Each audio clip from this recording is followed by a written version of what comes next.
Hi friends, I'm Shankar Pandey and this is the Dr. USB channel. When we generally talk of metaphors, we talk of metaphors as figurative expressions. And these are used to signify an abstract concept with a more concrete concept. For example, when we say she has a heart of gold, here gold signifies an abstract concept, heart.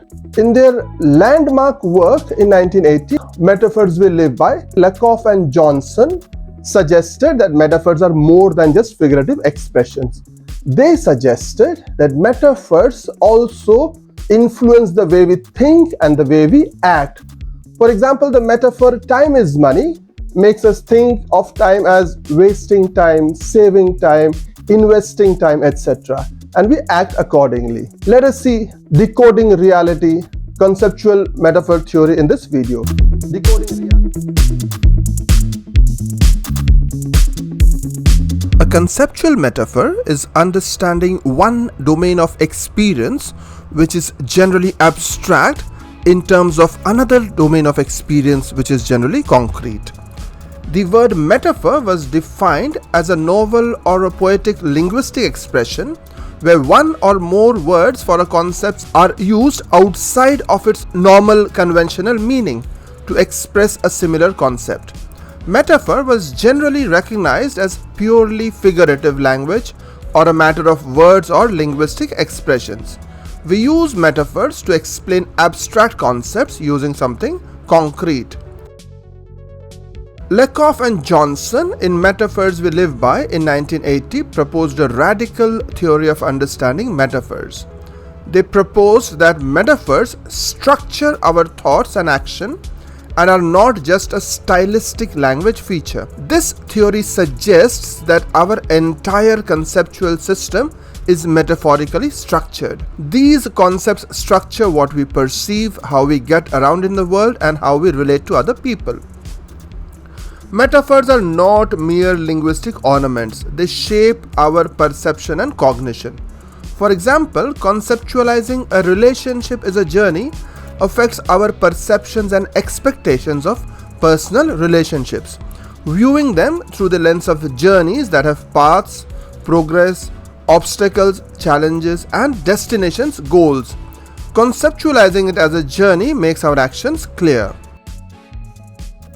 We conceive of certain things in metaphorical ways. Since our conceptual system governs how we act in the world, we often act metaphorically.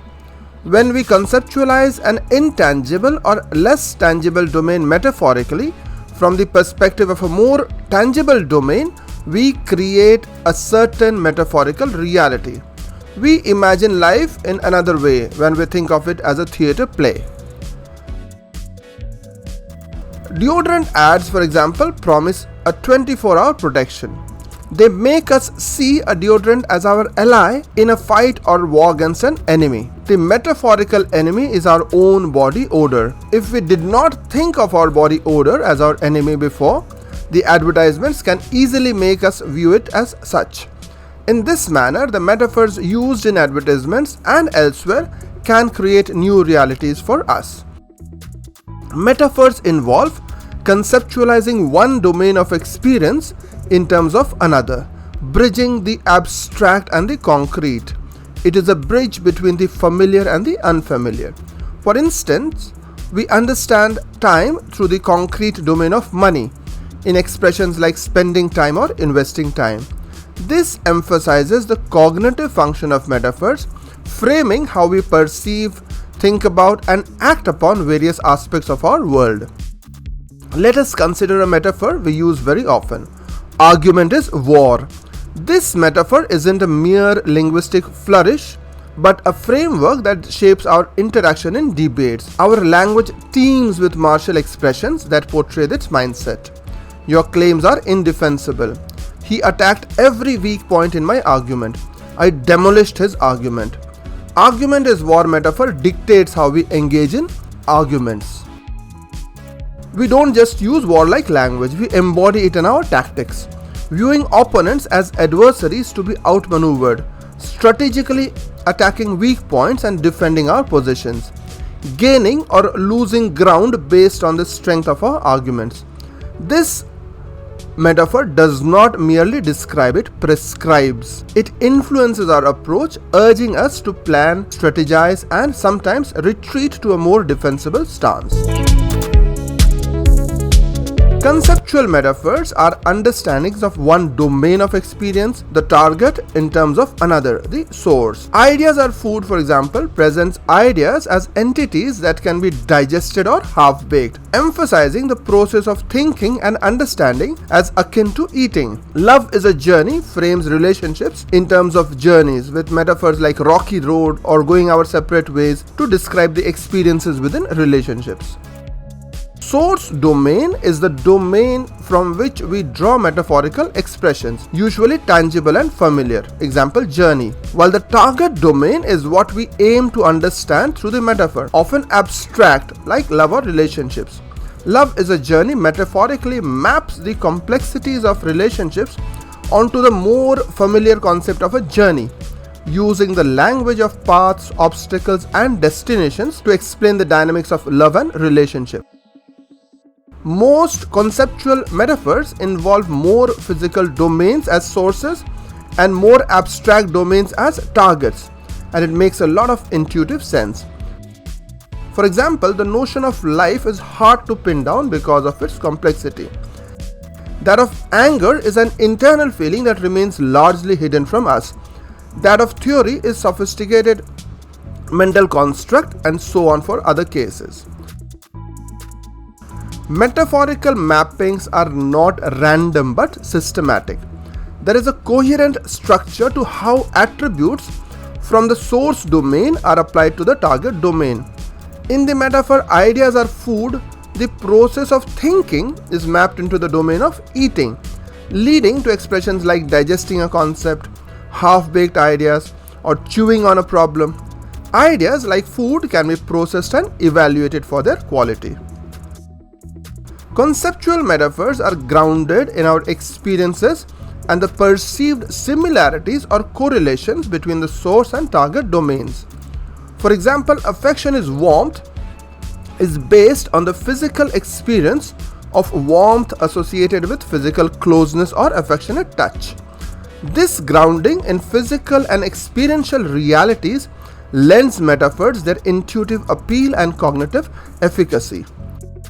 Metaphorical inference allows us to extend our understanding of the target domain through the lens of the source domain, leading to new insights. Using anger as fire, we infer that just as fire can be controlled or extinguished, anger can be managed or quenched. This process not only deepens our comprehension of anger, but also suggests strategies for emotional regulation, reflecting the power of metaphor to influence thought and action. One view of making sense of the world is an objectivist view. The world consists of objects like rocks, which have qualities that don't depend on anyone being able to notice them. For instance, a rock is hard and exists on its own, even if no one is around to see or touch it. We understand the world by interacting with these objects, learning about their characteristics and seeing how they connect with each other. The other is the subjectivist view. In our daily lives, we often depend on our senses and gut feelings to guide us, trusting them more than others' opinions. The things that matter most to us, like our emotions, sense of beauty, moral values, are deeply personal and not based on logic alone. Art and poetry go beyond logic, connecting us with our feelings and instincts through our imagination, not through reasoning. The conceptual metaphor theory offers a different way of understanding truth, one that does not force us to choose between being completely objective or purely subjective. Metaphors are crucial to our approach because they bridge reason and imagination.